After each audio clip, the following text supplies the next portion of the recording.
Olá, amigos, tudo bem? Domingo chegando, está no ar o GP às 10. Claro, se você estiver vendo nesse domingo, sempre bom ter a sua companhia aqui no canal do Grande Prêmio no YouTube. E esse vídeo, vendidos que somos, esse vídeo é um oferecimento de 1xBet. Se você puder fazer a sua inscrição, faça o seu depósito, que nós temos um código em dobro para você. Está aqui o QR Code na tela. Código promocional do Grande Prêmio, 1xBet dá a você grandes ganhos, o pagamento é rápido, você pode apostar na Fórmula 1, nas grandes ligas, pode apostar na Liga dos Campeões, a Champions, campeonatos brasileiros, campeonatos europeus, você não perde por esperar, acesse agora com o código promocional do Grande Prêmio para ganhar em dobro. Apostou 50, fica com 100, faça sua aposta já. E falando em aposta, eu tenho acompanhado o que tem falado Toto Wolff, o chefe da Mercedes. E não é comum, não é como nós brasileiros, que costumamos falar sempre desbocadamente das coisas, mas ele sempre foi um rapaz centrado, um cara que teve uma posição muito reconhecida pelos anos de trabalho que teve na Mercedes, reputo como o maior chefe de equipe da história da Fórmula 1, porque chegou teoricamente sem a bagagem dos garagistas e fez a Mercedes uma equipe heptacampeã, e tenho até visto com uma certa estranheza as declarações que ele deu, primeiro falando sobre o ninho de cobras, basicamente, que é a Fórmula 1, falando que perdeu respeito por algumas das pessoas, sem até então dar nome aos bois, e na sequência, tanto para o site do Race como para outros veículos de comunicação europeus, falou que acho que falam Zac Brown da McLaren e Christian Horner da Red Bull merdas, são quase um Luiz espalha-lixo do Pica-Pau. Se o Berton tiver a foto do Luiz espalha-lixo para pegar, é sempre bom para demonstrar quem são, até para falar sobre a nossa idade, velhos que somos. Mas o fato é que nós passamos 2020 falando sobre Hamilton e sobre o quanto ele agregaria a essa Fórmula 1 na posição que ele se encontrava, não só como piloto, como pessoa, como líder de uma manifestação, líder de algo muito maior que o esporte. Tá aí o Luiz Espalha-Lixo, né? Tá aí o Luiz Espalha-Lixo falou que os dois da Red Bull e da McLaren assim o são. Mas a gente falou o ano passado inteiro que o Hamilton estava numa posição muito mais frontal em termos de liderar o esporte numa direção que não a do esporte em si, mas as manifestações antirracistas e tudo mais. E aí ele assina um contrato de 1 ano com a Mercedes. Muito se falou que isso também se devia ao fato de Toto Wolff estar em dúvida se continuaria ou não no comando da Mercedes, e no final das contas ele não é só o chefe da equipe, mas um dos 3 principais acionistas da principal equipe do campeonato. Mas o ponto é que Hamilton só tem mais 1 ano de contrato e deve conversar com a equipe para a renovação do ano que vem. A gente vê um Hamilton cada vez mais cansado, a bem da verdade. Ele já tem o mesmo número de títulos do Schumacher, já é considerado o maior piloto de todos os tempos. Se a gente for colocar nos critérios de desempate pelo número de vitórias e poles que ele tem sobre o piloto alemão, mas ele deve ter notado que a briga que ele encampou no ano passado foi uma briga que o causou problemas, causou transtornos. Viu que na Fórmula 1 ele não pode contar com tantos pilotos assim em defesa do que ele acredita para um mundo melhor. Até porque ele é o único preto da categoria. E mesmo conversando, por exemplo, com aqueles que não ajoelharam nas manifestações, ele não surtiu efeito. Tanto é que falou que vai ter uma relação muito mais diplomática esse ano para ver se consegue uma resposta melhor dos seus colegas de trabalho.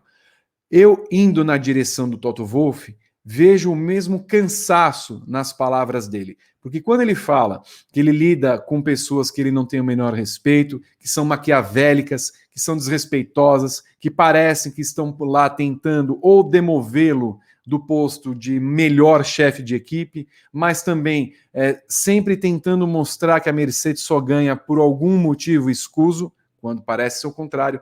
Me parece que ele está cada vez mais cansado dessa Fórmula 1 e cansado de lidar com esse tipo de pessoas.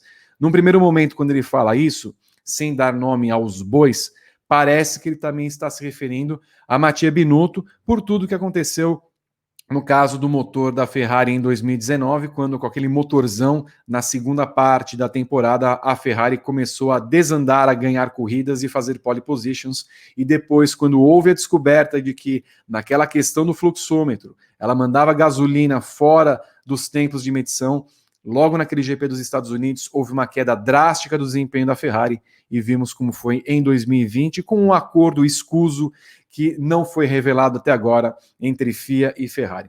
Parecia sim, que era muito claro que ele estava se referindo a ele e o que a Ferrari tentava fazer para se comparar à Mercedes, ou pelo menos brigar com ela pelas vitórias e pole positions na Fórmula 1. Mas fica claro também que ele não respeita Christian Horner da Red Bull, ele não respeita Zac Brown da McLaren. Curiosamente, as 3 principais outras equipes rivais que ele tem. Então, ele não respeita basicamente seus rivais. Deve estar cansado de saber do modus operandi que essas equipes fazem para tentar se igualar à Mercedes, tanto fazendo denúncias contra ela, quanto promovendo algumas artimanhas para melhorias nos carros. Então, é compreensível que ele esteja nesse ninho de cobras, cansado e vendo o seu futuro. O seu futuro, teoricamente, seria na própria Fórmula 1, mas aí ele encontra também o veto da Ferrari, que pode vetar qualquer coisa na Fórmula 1 desde os tempos que Bernie Ecclestone estava na categoria. Então, eu vejo cada vez mais nesse 2021, tanto Hamilton quanto Toto Wolff meio extenuados do que acontece na categoria e talvez buscando mais um título, buscando mais uma resposta em pista para, enfim, tirarem o seu time de campo e procurarem outro mote na carreira, outro mote na vida.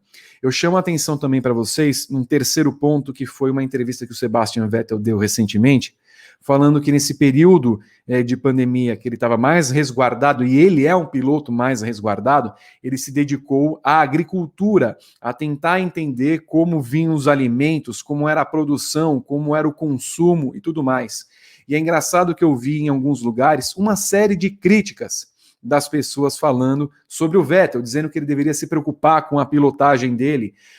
Me parece que as pessoas sempre olham para os pilotos e para a Fórmula 1 como a única coisa da vida. Como a única coisa da vida. E deve acontecer também isso quando Toto Wolff e Hamilton olham para os seus colegas, que eles pensam que só existe a Fórmula 1 e nada mais. E quando você vê que o cara tá na sua casa, ou qualquer fã tá na sua casa, critica o Vettel simplesmente porque ele tá se dedicando a alguma coisa que nada tem a ver com a Fórmula 1, parece que ele tá desfocado do seu trabalho. Ou parece que ele só pode ter aquilo como única visão de vida. E aí nós vamos vendo também como está o mundo hoje. É uma questão muito filosófica que eu não quero entrar aqui nesse mérito, mas nós vamos vendo como as pessoas cobram as outras de coisas que às vezes elas nem têm relação alguma, mas que elas se espelham nas pessoas, que elas apontam o dedo o tempo inteiro e que aí você entende como, por exemplo, Hamilton e Vettel estão meio sozinhos nessa liderança de um mundo melhor na Fórmula 1, como o Toto Wolff está sozinho em busca de uma Fórmula 1 mais sustentável, mais dinâmica, mais correta, mas ele não consegue chegar à Fórmula 1 justamente por esses pares que não o respeitam. Então, é compreensível que tanto Vettel, quanto Hamilton, quanto Toto Wolff estejam cansados, porque a Fórmula 1 é, de fato, um esporte cansativo. Eu lembro a vocês uma pergunta, eu não vou lembrar exatamente o ano do GP do Brasil, eu tenho a impressão que foi 2007 ou 2008, que na coletiva de imprensa da quinta-feira, Flávio Gomes, ele mesmo, se eu não me engano, eu tenho a impressão que é 2007, porque foi a questão da briga do Alonso com o Hamilton, da McLaren. Eu tenho a impressão que foi isso. Mas se não foi, foi por alguma briga que deu entre 2 pilotos, tá? E ele perguntou para os pilotos se a Fórmula 1, do ponto de vista humano, era uma perda de tempo, porque ele destruía as relações humanas. E os pilotos não entenderam a pergunta. Não entenderam. Muita gente, inclusive, não entendeu a pergunta. E aí hoje, trazendo para esses dias, a gente vai vendo que sim, a Fórmula 1 é um ponto que destrói as relações, porque corta amizades como tinha a de Hamilton com Rosberg, por exemplo, e não aprofunda essas relações em prol de uma causa maior. É compreensível, e também falo de um ponto de vista jornalístico, que com o passar do tempo, você vai criando uma distância em relação à categoria, porque você vai vendo que as pessoas que convivem com ela acham a Fórmula 1 algo completamente fora, inalcançável e único na vida, como se só existisse a Fórmula 1 nos tempos de hoje. Parece que quando você vira a chave, é como se fosse, por exemplo, o fim do show de Truman, que você desliga a televisão, aquele show acaba e aí você se dá conta de o que fazer da vida. Parece que as pessoas vivem um eterno show de Truman quando estão na Fórmula 1. E as poucas que têm essa consciência começam a entender que a Fórmula 1 hoje, do jeito que está, é um gasto de tempo para muita coisa. Esportivamente falando, é o ápice do automobilismo, sempre traz disputas legais, ou a maioria do tempo. É claro que a Mercedes acaba ganhando sempre, mas quando você sente que as pessoas começam a se cansar da Fórmula 1 dessa forma, é porque realmente alguma coisa está muito errada.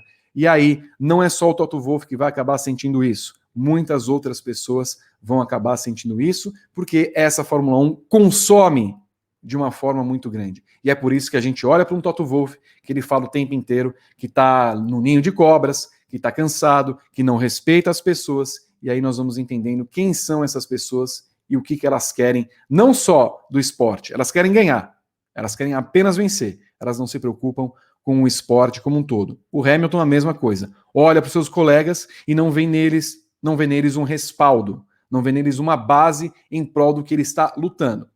Vai de cada um.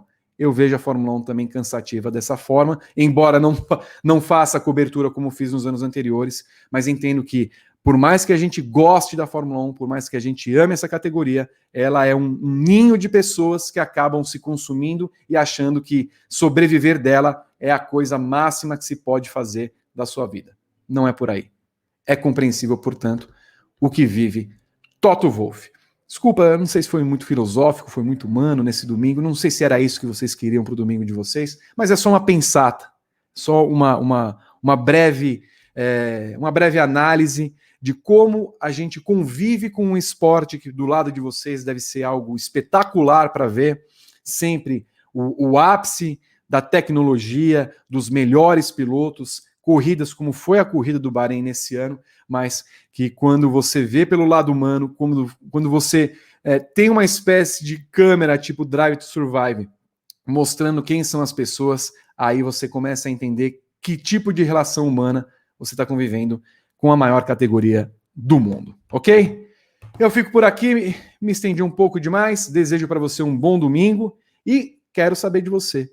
Você vê que Toto Wolff e Lewis Hamilton abandonam a categoria depois da temporada 2021, caso vençam o título de pilotos e construtores? Comentem aqui no nosso vídeo, tá bom? Deem o seu like, é sempre bom. Se você ainda não se inscreveu nesse canal, faça agora, ative as notificações e siga também a gente na twitch.tv/Grande Prêmio, lives sempre às segundas, terças, quartas, quintas, sextas e com as reprises de briefing aos sábados e aos domingos. Reprises não, ao vivo dos briefings aos sábados e domingos. Valeu, gente. Bom final de semana para vocês. Tchau.